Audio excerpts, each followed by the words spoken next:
Madhava Kunja Vihari Jaya Gopi Janavalapa Girivaradari Jaya Gopi Janavalapa Girivaradari Yashodanandana Braja Janaranjana Yashodanandana Braja Janaranjana Yamuna Tiravanachari Yamuna Tiravanachari Jaya Radha Madhava Kunja Vihari Jaya Radha Madhava Kunja Vihari Jaya Gopi Janavalabha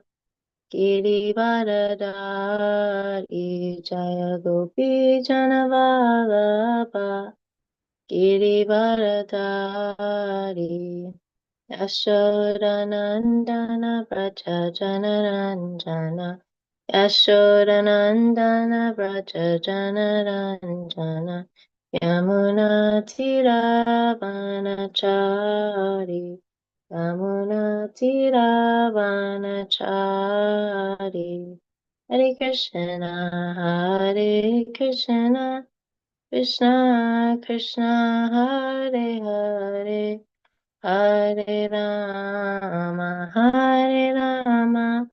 Rama Rama, Hare Hare. Hare Krishna, Krishna Krishna, Hare Hare. Hare Rama, Rama Rama, Hare Hare. Hare Krishna, Krishna Krishna, Hare Hare, Hare Rama, Rama Rama, Hare Hare. Hare Krishna, Krishna Krishna, Hare Hare, Hare Rama, Rama Rama, Hare Hare, Hare Krishna, Krishna Krishna, Hare Hare, Hare Rama, Rama Rama, Hare Hare. Jaya Prabhupada, Jaya Prabhupada, Jaya Prabhupada, Srila Prabhupada. Jaya Prabhupada, Jaya Prabhupada, Jaya Prabhupada, Srila Prabhupada. Jai Srila Prabhupada ki, Srimad Bhagavatam ki, Jai. Okay, this morning we're reading from Srimad Bhagavatam 7, 10, 13. Om Namo Bhagavate Vasudevaya, Om Namo Bhagavate Vasudevaya, Om Namo Bhagavate Vasudevaya. Okay.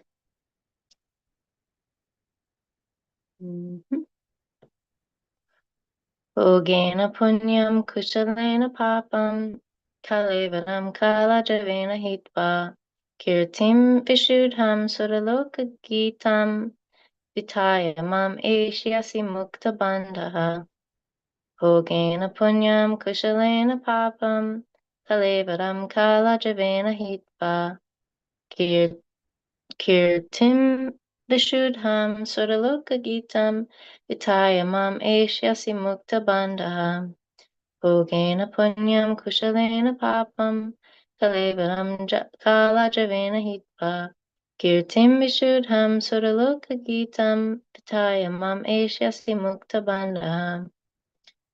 Would any devotees online like to repeat? Bhogena punyam kushalena papam kalevaram kala shavena hitva kirtim vishudham suraloka gitam vithayamam eshyasi mukta bandha. Thanks, Boo. Anyone else?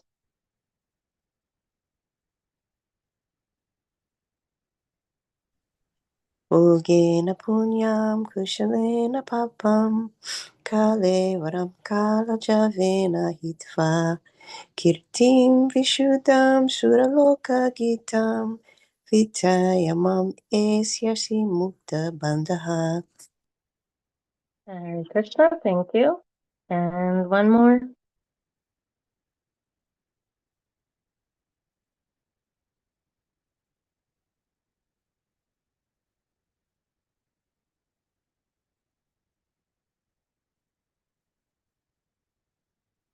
Okay.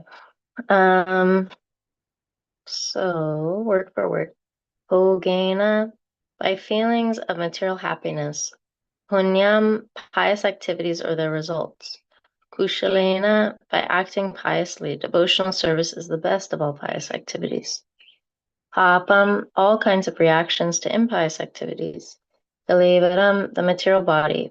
Kala Javena, by the most powerful time factor. Hitva, giving up. Kirtim, reputation. Vishuddham, transcendental or fully purified. Suraloka Gitam, praised even in the heavenly planets. Vitaya, spreading all through the universe. Mam, unto me. Ashyasi, you will come back. Muktabandha, being liberated from all bondage. Okay, translation and purport by His Divine Grace A.C. Bhaktivedanta Swami Prabhupada, Srila Prabhupada Ki Jai. My dear Prahlad, while you are in this material world, you will exhaust all the reactions of pious activity by feeling happiness, and by acting piously, you will neutralize impious activity. Because of the powerful time factor, you will give up your body, but the glories of your activities will be sung in the upper planetary systems, and being fully freed from all bondage, you will return home back to Godhead. Purport. Srila Vishwanath Chakravarti Thakur says, Evam Praladasyam Shena Sadhana Siddhatpam Nitya Siddhatpam Chanarada Divaj Gayam. There are two classes of devotees, the sadhana siddha and the nitya siddha. Prahlad Maharaj is a mixed siddha. That is, he is perfect partly because of executing devotional service. He is perfect partly by executing devotional service and partly because of eternal perfection. Thus, he is compared to such devotees as Narada. Formerly, Narada Muni was the son of a maidservant, and therefore in his next birth he attained perfection, sadhana siddhi, because of having executed devotional service. Yet he is also a nitya siddha because he never forgets the Supreme Personality of Godhead. The word kushalena is very important. One should live in the material world very expertly. The material world is known as the world of duality because one sometimes has to act impiously and sometimes has to act piously. Although one does not want to act impiously, the world is so fashioned that there is always danger, padam padam yad vipadam. Thus, even when performing devotional service, a devotee has to create many enemies. Prahlad Maharaj himself had experience of this, for even his father became his enemy. A devotee should expertly manage to think always of the Supreme Lord so that the reactions of suffering cannot touch him. This is the expert management of papa punya, pious and impious activities. An exalted devotee like Prahlad Maharaj is Jivan Mukta. He is liberated even in this very life in the material body. Translation again, my dear Prahlad, while you are in this material world, you will exhaust all the reactions of pious activity by feeling happiness, and by acting piously, you will neutralize impious activity. Because of the powerful time factor, you will give up your body, but the glories of your activities will be sung in the upper planetary systems, and being fully freed from all bondage, you will return home back to Godhead.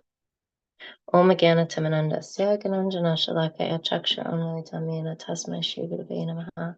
Jai Shri Krishna Chaitanya Prabhu Nityananda Shri Advaita Gadadhar Shivasari Gaur Bhaktivinoda Hare Krishna Krishna Krishna Hare Hare Hare Rama Rama Rama Hare Hare.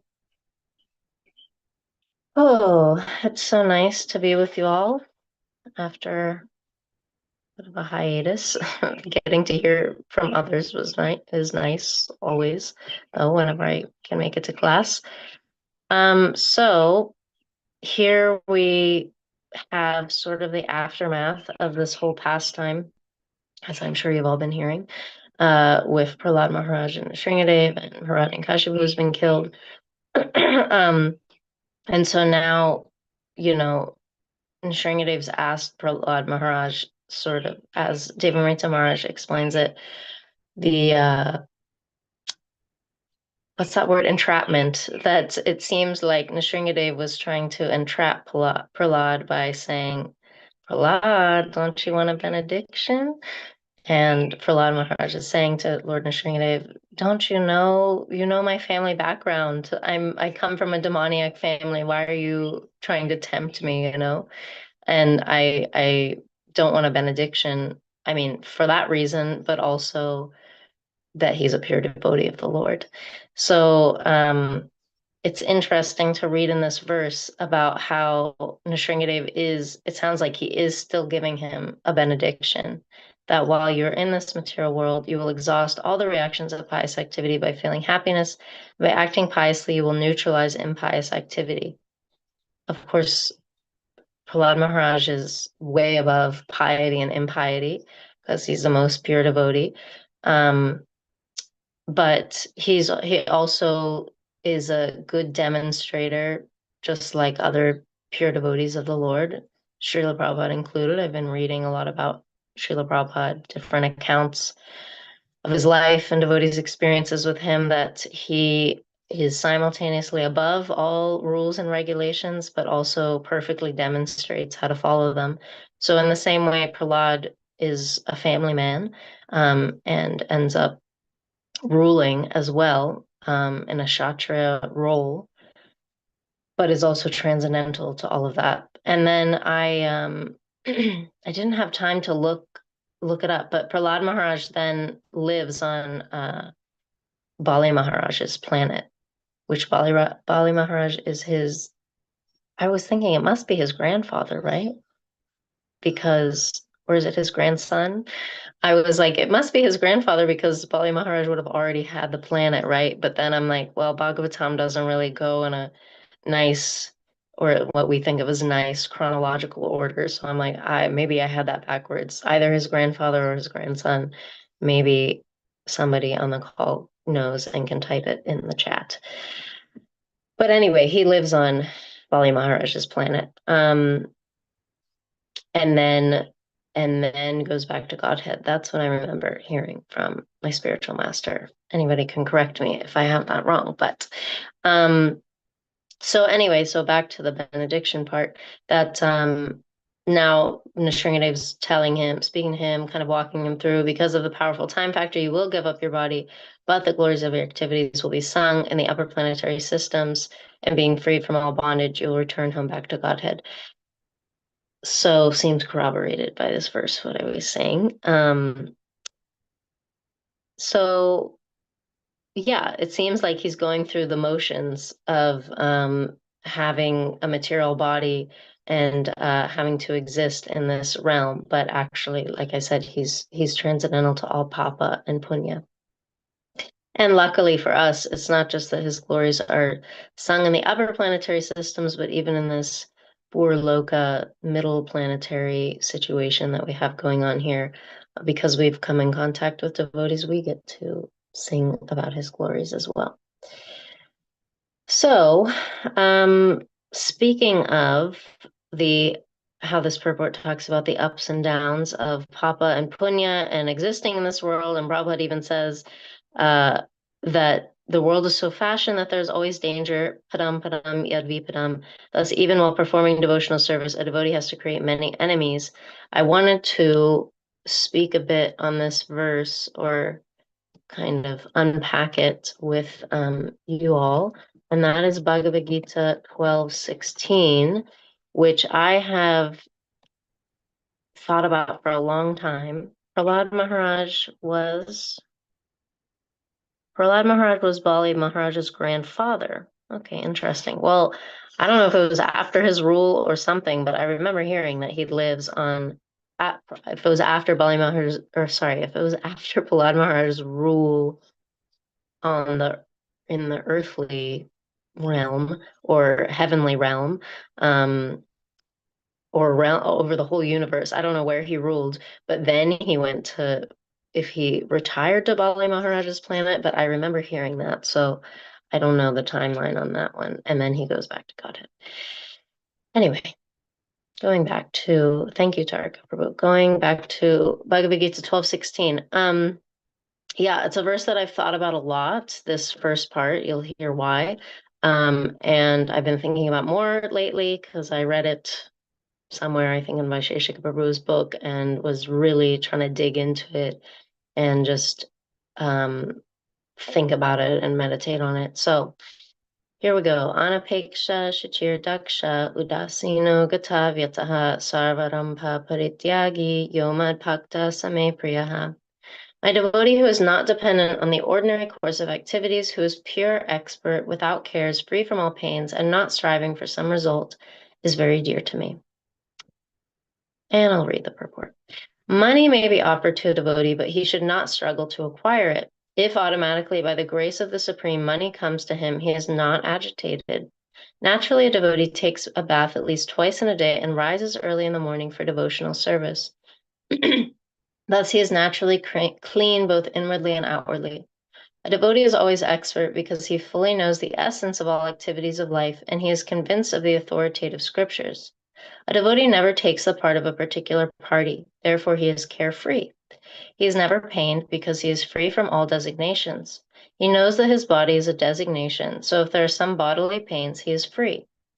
The pure devotee does not endeavor for anything which is against the principles of devotional service. For example, constructing a big building requires great energy, and a devotee does not take to such business if it does not benefit him by advancing his devotional service. He may construct a temple for the Lord, and for that he may take all kinds of anxiety, but he does not construct a big house for his personal relations. Yeah, just reading this now with you all, it just gives so much, just so much practical guidance, actually, and especially now that I'm in a different ashram.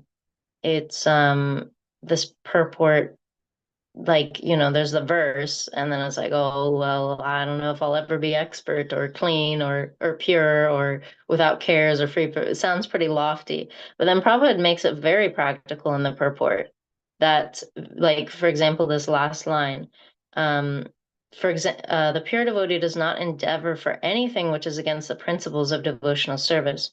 Okay, we might not be a pure devotee yet, at least speaking for myself, but at least we can try, make it an affirmation, make it a meditation, whatever you want to call it, that we don't endeavor for anything which is against the principles of devotional service.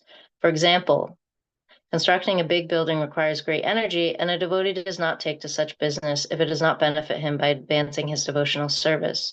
He may construct a temple for the Lord, and for that he may take all kinds of anxiety, but he does not construct a big house for his personal relations. That's pretty practical advice, at least to me, for, giving a compass for how to execute life as a devotee in general, but especially, I would say, as a grihasta as well, that, we can have all kinds of plans to do a lot of things, even small or big, but if it does not advance our devotional service, especially if it requires a lot of endeavor, a devotee does not take to such business if it does not benefit him by advancing his devotional service. So spiritual anxiety to construct a temple for the Lord is one thing, but, constructing a big house for our personal relations, of course, everybody has different karma and different things. Krishna wants of them. So constructing a big house might be super easy for you and just come naturally. And I mean, I know devotees who have contracting businesses, and it's just like they could, easily just have something like that pop up. Whereas seems like for my karma, that would probably take a lot of endeavor and probably not be so good for my spiritual life. So yeah, just very practical guidance from Prabhupada. That wasn't even the point I wanted to make from this purport, but I'm just feeling the shelter of the Bhagavad Gita. So going back to the beginning of this translation, my devotee who is not dependent on the ordinary course of activities. This is the part that I've thought about for years. And I heard different explanations online. There's different kind of devotees like taking a stab at it, what they think it means, or maybe they've had the experience, that's what it means. And so I was just like not satisfied, to be honest, with the fact that there were so many different interpretations of it, but I couldn't find any of them that were referencing like something else maybe that Srila Prabhupada had said. And then I read the purport, and Prabhupada says he's, in this purport, just like in, is that the 13th chapter or the 10th chapter? I can't remember. That there's that verse, like all the godly qualities, and then Prabhupada goes in order saying humility means, and then equanimity means, and like pridelessness means, and he goes in order of how the verse, Krishna says the verse, and then the purport is in order explaining each of those qualities. So then Prabhupada's doing the same thing with this verse. So the part that corresponds to my devotee who is not dependent on the ordinary course of activities is money may be offered to a devotee, but he should not struggle to acquire it. If automatically by the grace of the Supreme money comes to him, he is not agitated. And I was like, how does that have to do with my devotee is not dependent on the ordinary course of activities? He's just saying something that seems unrelated, which is about how money may be offered to a devotee. And if money comes to him, he's not agitated. But then I, really started thinking about it. And yeah, Prabhupada gives a great explanation and a great example of what is Krishna meaning when he says, my devotee who's not dependent on the ordinary course of activities. And so basically what I got from that is that, a devotee's like, I feel like above is a bit of a loaded word because we are kind of even pure devotees, like in the world, but not of the world, even the Pandavas, Kunti Devi, they're all feeling. It's not just that they're like stoic and that's it, but they're really feeling the emotions also while being a devotee. It's part of being a devotee. So it's not just that a devotee is above all that, but it's that they don't let their devotional life get totally wrecked by external circumstances. So whether they get money or they don't get money, or whether they have health or they have sickness, or they have their family understands what they're doing, family and old friends understand what they're doing. As a devotee and they accept it and they appreciate it, or they don't, then the devotee still carries on with their devotional life and just takes it as we hear the verse all the time, tate nukampam susamikshana, that they just take it as, they're tolerating all the effects of their past sinful activities. And then they tolerate that and they still chant and they still worship the Lord with their heart, their mind, their words, and then ultimately at the end they attain mukti, liberation from this material sphere and go back to Godhead. One example I thought of, and the first time I felt like I actually understood this part of the verse, or at least, had a glimpse, was my devotee who's not dependent on the ordinary course of activities, was during COVID, because that totally disrupted the ordinary course of activities. I mean, in a super literal sense, that just really, threw everybody off the rocker. And so many devotees found ways to still be Krishna conscious and even increase their Krishna consciousness. I mean, there was devotees increasing their hearing, their chanting. So many Bhagavatam groups got started. Did the CC class start then? I thought Devaki Preeti said that. I don't know if we were Zooming the Bhagavatam classes before COVID at Gita Nagari. So many devotees learned, like in New York, they learned how to distribute Bhagavatam sets to people on Facebook. They increased their Bhagavatam set distribution even more than whenever they were in person. So, and there's so many more. I think even Vaisheshika Prabhu said that he's the global book minister. And he was saying that they had a really big goal. I don't know if it was for Bhadra Purnima or it was a Gita goal.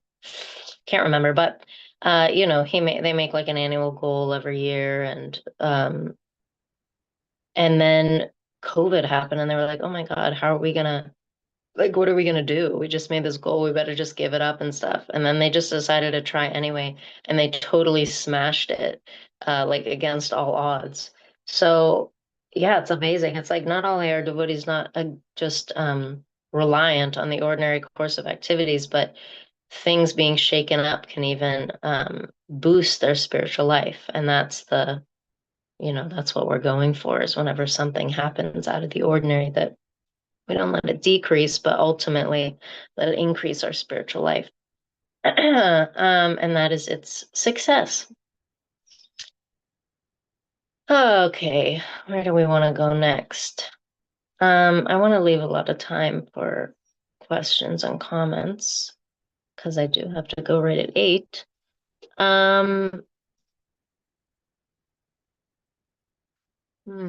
Okay, let me go on to the next verse I wanted to read.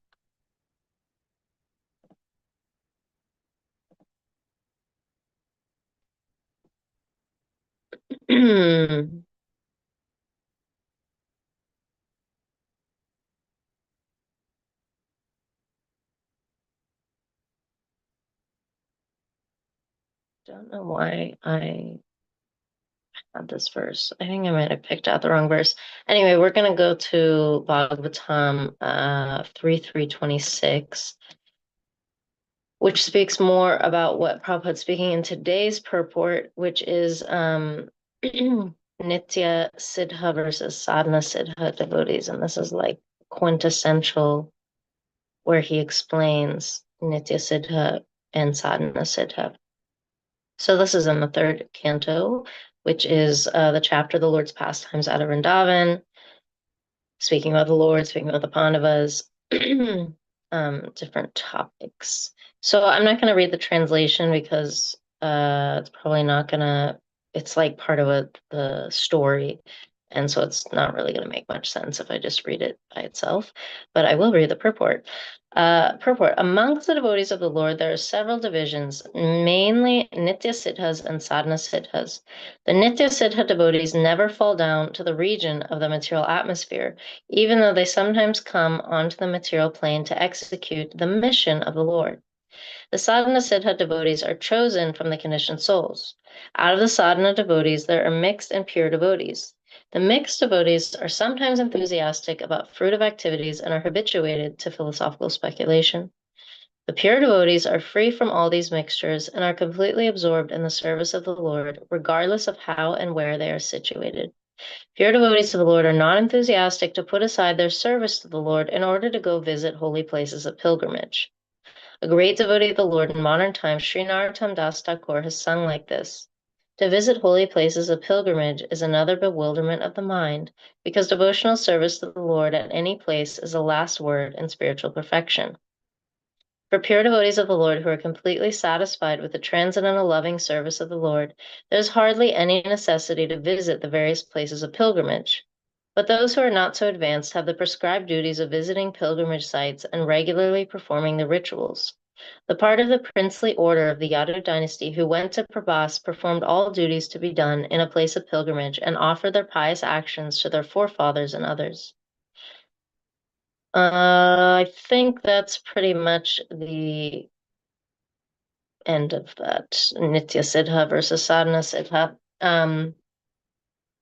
So yeah, I can't help but thinking of Srila Prabhupada, that, he famously said that there was never a time that he wasn't thinking of Krishna. And then if you read Lilamrita, that's all corroborated there. Him having the little Rath Yatra festival and having the temple, his family, having, was it across the street or in his house? I'm sure they probably had some worship going on in their house, but, going to see the deities, the Mulliks deities.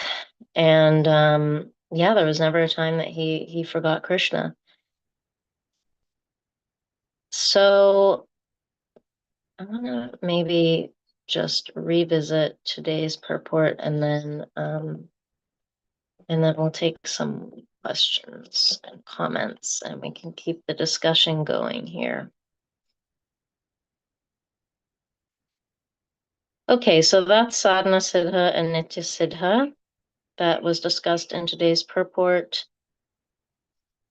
And then just capping us off with the last part of today's purport, Prabhupada says, the word kushalena is very important. One should live in the material world very expertly.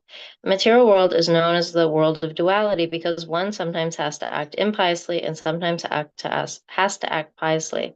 Although one does not want to act impiously, the world is so fashioned that there is always danger. Padam padam yad vipadam. Thus, even when performing devotional service, a devotee has to create many enemies. Prahlad Maharaj himself had experience of this, for even his father became his enemy. A devotee should expertly manage to think always of the Supreme Lord so that the reactions of suffering cannot touch him. This is the expert management of papa punya, pious and impious activities. So, and then if one does that, then and becomes an exalted devotee, then they are jivan mukta, liberated even in this very life in the material body. So, what's the easiest way of always remembering Krishna and entering into a relationship with him to rise above all this papa and punya and all the externalities and intricacies of trying to exist in the material world is through chanting. Specifically, at least it's been my humble experience that whenever I chant good rounds in the morning, or even just try to chant nicely in the morning and not multitask or just fiddle with things around the house or whatever while I'm chanting, then yeah, it's a lot easier throughout the day to just build on that and make Krishna conscious decisions. I've heard it from my spiritual master, but also I have tangible experience that it actually makes being Krishna conscious a lot easier. Like you just put in a few solid hours in the morning, and then yeah, and then the rest of the day is like just the snowball effect that you don't have to work so hard to be Krishna conscious. So it's pretty efficient. I think Maya makes it seem like uh it feels like the world's going to end and we're going to be less productive and oh, the japa can go here and it can go there and slip it in here and slip it in there. But actually, if we just make the concentrated, and then we're like, oh my God, why is it so hard to be Krishna conscious? Well, I think it's a lot easier if, yeah, I just chant my rounds nicely in the morning as Prabhupada recommended. And of course, there can be some circumstances that might prevent that, but as far as possible, or just having that sacred time and sacred space to do it, that really does the heavy lifting, just makes everything so much easier. So I'm going to stop there and would love to hear from you all, your realizations, and any questions and additions.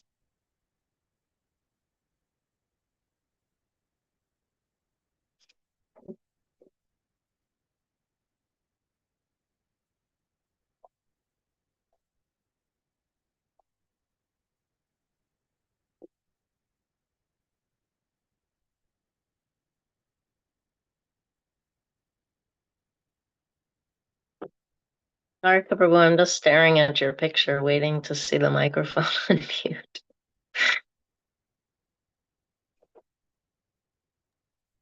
Hare Krishna, Hare Krishna, Krishna Krishna, Hare Hare. Dinapalika Prabhu, thank you for your class. It's been a long time. I always enjoy hearing your classes. I was wondering when am I going to hear another class from Dinapalika, and here you are. And I want to thank you for your class. It was very nice. Lots of interesting and important points. With regards to Bali Maharaj, we know that Bali Maharaj is the grandson of Prahlad Maharaj because he said so in the 8th canto, 20th chapter, text 3. He says, "I am the grandson of Maharaj Prahlad." How can I withdraw my promise because of greed for money when I have already said that I shall give this land? How can I behave like an ordinary cheater, especially towards a Brahmana? So this is, his um, surrendering everything to Vamanadev. But Srila Prabhupada says in the purport, Bali Maharaj had already been blessed by his grandfather, Prahlad Maharaj. Therefore, he was a pure devotee, although born in a family of demons. And he goes on to explain a bunch of things. But so we know that Prahlad Maharaj is the grandfather of Bali Maharaj. I don't know about the planet that Prahlad Maharaj lived on. I don't know. I don't know how that works, but anyway, there's that. I wanted to say something about chanting Hare Krishna in the morning.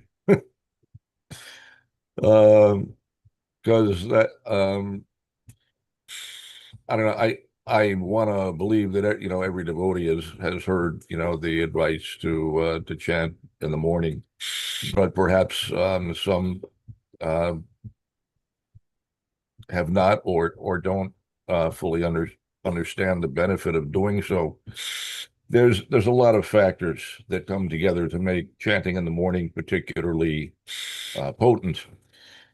One is that the modes of nature act differently at different times of the day, and during the early morning, the mode of goodness is predominant.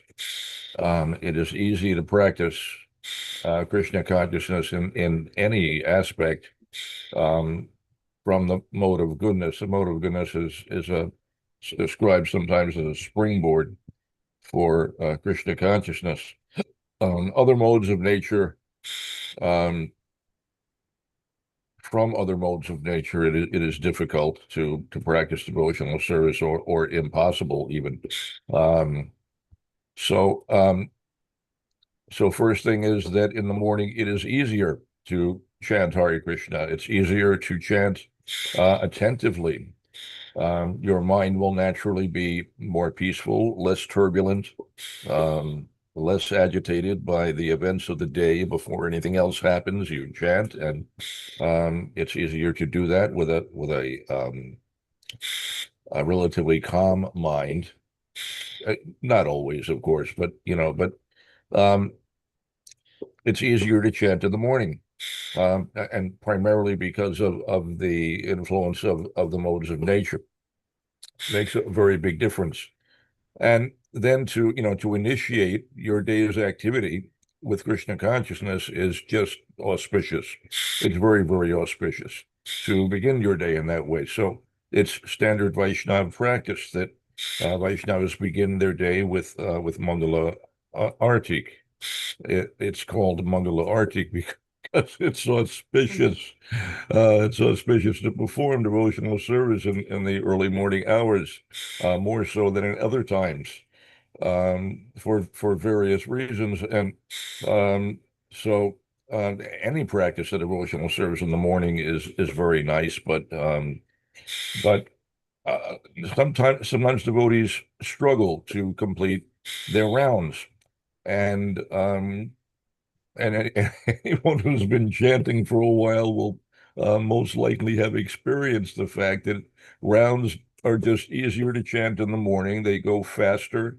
You can chant more attentively, and later in the day it becomes more difficult.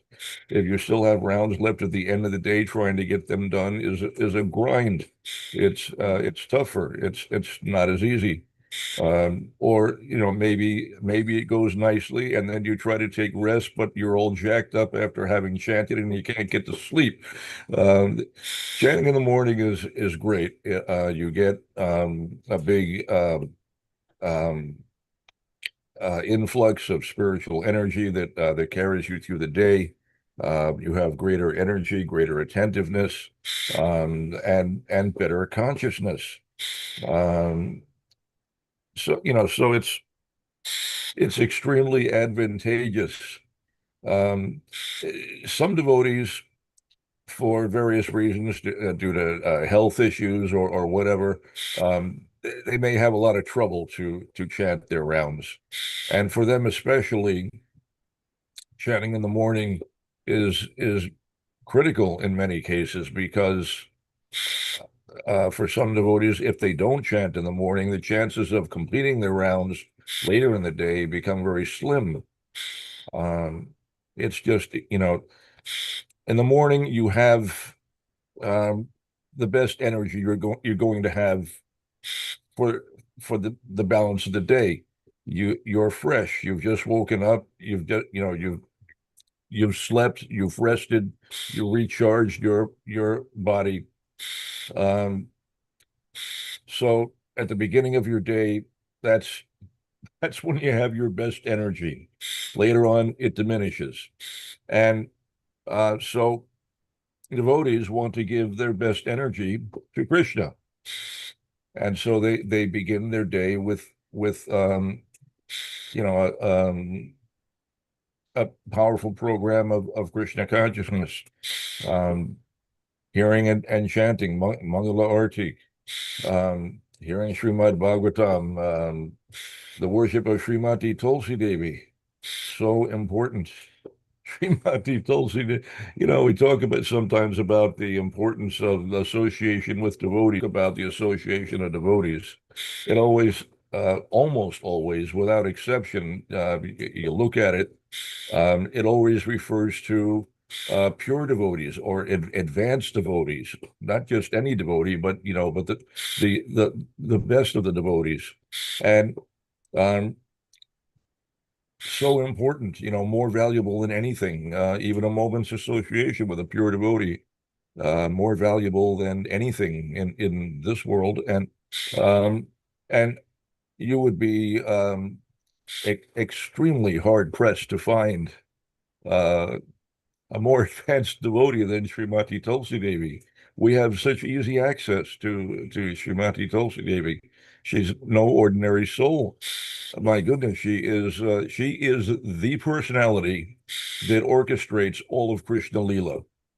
Um, in Vrindavan, she's the personality that decides who's going to sing what tune when, what bird is going to chirp at what time, and um, uh, everything, virtually everything that goes on in Vrindavan, all um, organized and orchestrated by Srimati Tulsi Devi, Vrinda Devi. She is very, very special, and we have easy access to her. Try to imagine what that means. What let us say, for example, that um, Lalita Saki descended to Earth, and we had the opportunity to get her association, to render service to her. Who would miss that opportunity? Any devotee in their right mind would practically kill for such an opportunity, right? It's such an exalted personality. We would drop everything. Or let's say Srila Prabhupada came back somehow. Who would not want to uh, see him and take advantage of the opportunity to render some service? Srimati Tulsi Devi is um, one of the topmost personalities in all of Krishna Lila. She is really exceptional, and we have easy access to her. That's an incredible thing. The topmost devotees um, will worship Srimati Tulsi Devi, chant their rounds in the association of Srimati Tulsi Devi. Haridas Thakur, who's better at chanting Hare Krishna than Haridas Thakur, than Namacharya? And what did he do? He sat in front of Srimati Tulsi Devi to chant his rounds. Uh, Mm. it's a wonderful thing. we have that opportunity, but there are lots of devotees who somehow or other they're not fully mindful of the extraordinary value of that opportunity. And so they may come and go to the temple. Maybe they don't have Tulsi Devi at home. Srimati Tulsi Devi is present at the temple. They come to the temple, they come to the temple room, they leave the temple room and never stop by to offer their obeisances to Srimati Tulsi Devi or offer her a few drops of water. What a shame to miss that opportunity. It's an incredible opportunity. It's huge. It's huge. It's so big, Well, devotees will take great pains to take advantage of some other opportunities. Let's say Rath Yatra in New York, for example. Devotees will come from all over the place to see Lord Jagannath and chant before him, pull the carts in Manhattan. That's a pretty big deal. But but Srimati Tulsi Devi is right here. You don't have to, you don't have to travel really far. You don't have to take so much pains. You have that opportunity. It's it's not reasonable to miss that chance. Devotees should take full advantage. It's so hugely important. You have an opportunity to make incredible advancements in mammoth leaps and bounds. Srimati Tulsi Devi can absolve you of any amount of sins. It anyway. Chanting in the morning, chanting before Srimati Tulsi Devi. We bring Tulsi Devi into the temple room in the morning for Tulsi Puja. A lot of devotees miss Tulsi Puja, and a lot of devotees don't take advantage of the opportunity to chant in the presence of Srimati Tulsi Devi, which is really, really unfortunate. Something, it's just something that should be taken advantage of. Uh, you can't say enough wonderful things about Srimati Tulsi Devi, but we have to cultivate an awareness of who and what Srimati Tulsi Devi is and how extraordinary and special she is, and what an amazing opportunity we have to get her association, because too often she's taken for granted by devotees. Or, we think she's just an ordinary plant, or maybe a special plant, but she's a plant. Um, or, maybe, early in our devotional service, we just don't understand it all.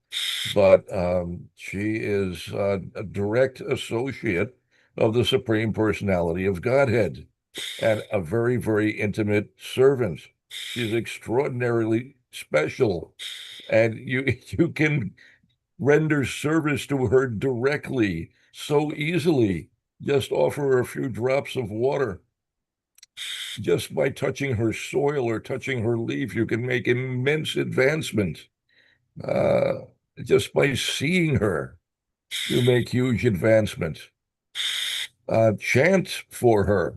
She's very appreciative. She's very, very kind, very compassionate, and she will reciprocate your service in wonderful ways. Offer prayers to her. She'll reciprocate. Very, very special. Don't miss that chance.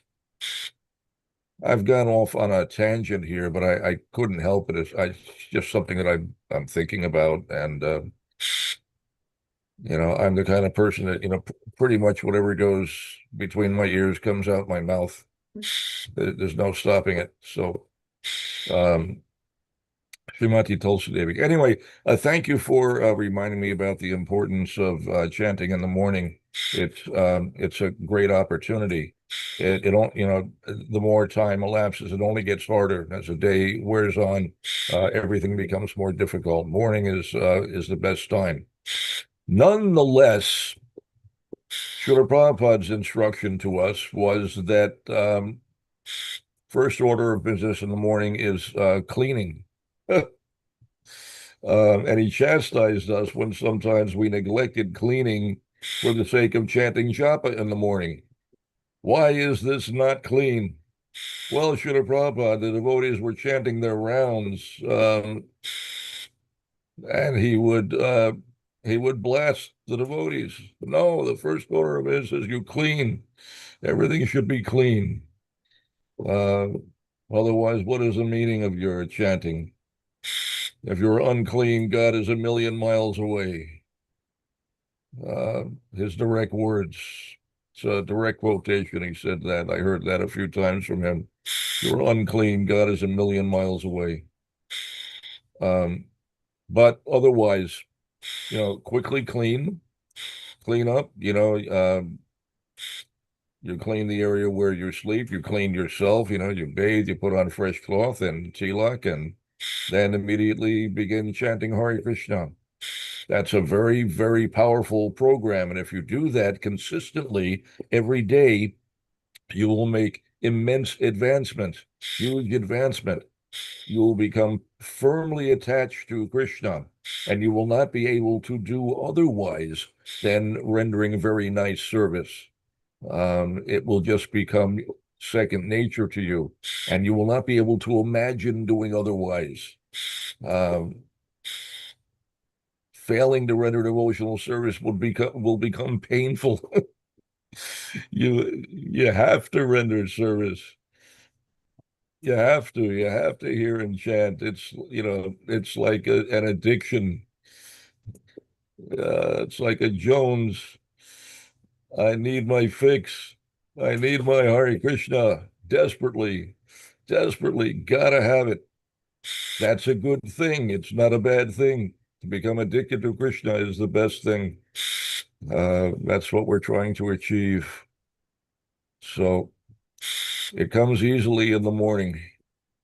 All kinds of special benefits, benedictions are offered for those who, just like, for example, chanting Gurvashtika during the Brahma Muhurta. Does anyone remember what the benediction is for those who chant Sri Sri Gurvashtika during Brahma Muhurta? No one remembers. Surely someone must know. Ba, ba, ba, ba, da, da, da, da, da, da, da. I'm going to look it up so I can read precisely what it says. Where am I?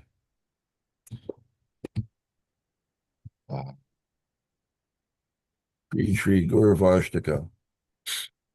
Srila Vishwanath Chakravarti Thakur, who appeared in the middle of the 17th century, is a great spiritual master in the Krishna conscious chain of gurus and disciples. He says, one who with great care and attention loudly recites this beautiful prayer to the spiritual master during the Brahma Muhurta obtains direct service to Krishna, the Lord of Vrindavan, at the time of his death. Who would like to attain the direct service of Krishna at the time of their death? Anybody? Me. That benediction is easily had by those who chant the Gurvashtika prayers during the Brahma Muhurta. That's one of a host of results. And it's not hard. It's pretty easy. You learn the verses. They are delicious, transcendently wonderful. Personally, that is the absolute high point of my day, chanting Gurvashtika every day. And I always chant Gurvashtika every single day without fail. Never miss it, ever. It is just the best thing in the world. Srila Prabhupada, my spiritual master, is directly there. He told me himself he is there every day, and I go to Mangala Artik and I chant these prayers for him, and I meet him every day. He absolutely is there. and I can appreciate all of his transcendental qualities. They are all manifested in the sound vibration of those prayers. It is a banquet of transcendental tastes. We want to cultivate our taste for the transcendental that will elevate us above the modes of material nature. It will enable us to transcend the entire material world. A higher taste. I cannot think of a higher taste than the taste of offering prayers to my spiritual master during the Brahma Muhurta. It's the best thing in the world. I would never miss it. If I have to drag myself on my hands and knees, whatever it takes, and there was a time in ISKCON when not only did devotees never miss Mangala Arti, but sometimes devotees were very seriously ill, and they were physically unable to get to the temple room. So Srila Prabhupada instructed that, when that happens, the God sibling should, wrap that individual up in a blanket and carry them into the temple room. And that was the practice. If you were sick, sometimes a devotee had a bad flu or something, and the devotees would just wrap them up in a blanket and carry them from the ashram into the temple room.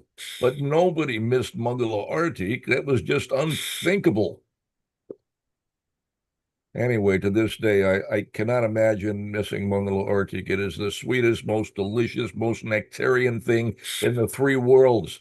Wouldn't give it up for anything. I never, ever miss, no matter what. And, I go through a lot of stuff. I have a lot of bodily issues. It's really, really extremely troublesome. But somehow or other, I adjust whatever I have to adjust, and I make sure that I meet with Srila Prabhupada every morning, and we have an absolute blast. It's just the best thing. Anyway, chanting in the morning is very powerful, very valuable. Don't miss that opportunity. If you have trouble to get your rounds done, an easy fix is just get a really, really early start. Personally, I do best if I begin my rounds before Mangala Arti, well before Mangala Arti. Historically, I got the most rounds done when I began chanting at 11 p.m. I would go to sleep early and wake up 11 p.m. to begin my rounds. And for years I did this. I was very ill at the time, bedridden for 5 years. And every day I got up at 11 p.m. and I chanted, I don't know, maybe, I don't know, 30 some odd rounds in the morning. And by the end of the day, I completed 40 rounds, minimum 40 rounds every day, 40 plus rounds every day. Ecstatic, incredibly ecstatic in spite of being deathly ill. And I mean, deathly ill, really seriously ill. But spiritually ecstatic, bouncing off the ceiling, ecstatic. What a profound spiritual taste, transcended everything, just incredible, indescribably delicious. Anyway, I've said a lot. It's late. Sorry to dominate, and I'm just, I don't know. I spent last evening talking with Jayadvaita Swami, and I really enjoy his association. It's incredibly uplifting and purifying, and so I'm kind of jacked up today, and I'm bubbling over. So you will forgive me, but I can't help myself. Thank you again for a wonderful class, Prabhu. Hare Krishna. Well, we're so lucky that what goes on between your ears is all Krishna conscious and so Krishna conscious, and you're sharing that taste with us. That's the best just thinking how everybody does marketing nowadays, all these influencers, and oh, I bought this product. That's how all these brands are selling things now. I brought this product and my skin looks like this or whatever. It made my life so much easier. And you are the best influencer for Krishna. So thank you so much, Prabhu. I do have to go, so devotees can speak more if they like. I have to hop off now, but thank you so much. It was so nice to have everyone's association. Grantara Srimad Bhagavatam ki jai, Srila Prabhupada ki jai. Haribol.